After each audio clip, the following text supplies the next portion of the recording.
ও মা তাড়াতাড়ি ভাত দাও। এই তো প্রথমে তাহলে একদম গরম গরম ভাত করে গেলে আজকে অনেক অনেক আজকে আইটেম, মানে ভাতের থেকে আজকে আইটেম বেশি হয়ে যায়। প্রথমেই দিয়ে দিলাম একটা কাঁচা লঙ্কা, সাথে দিয়ে দিলাম নিম বেগুন। এই সময় নিম বেগুন স্বাস্থ্যের পক্ষে ভালো, আর অনেক বাড়িতে এই সময় নিম বেগুন হয়ও, আমার বাড়িতেও হয়েছে।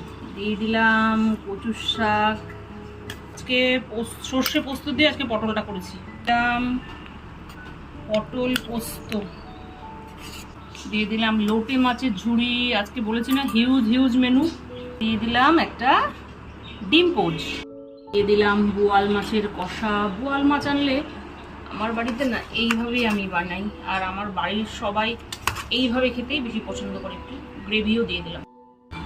দিয়ে দিলাম 2 পিস চিকেন। চিকেনটা আজকে করিনি, কালকে রান্না করেছিলাম, ছিল 2 পিস চিকেনও দিয়ে দিলাম।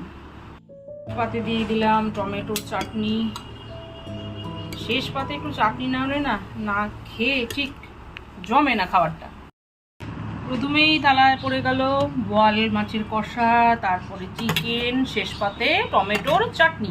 না সোমবারের একদম রাজকীয় আজকে থালি, আজকে দুর্দান্ত বলবো না, রাজকীয়। টোটাল আজকে 8 রকমের আইটেম, মাছ মাংস ডিম, তার মধ্যে আছে তেতো, কচুর শাক, সব শেষ পাতে চাটনি। নাও শুরু করো, চটপট খাও নাও।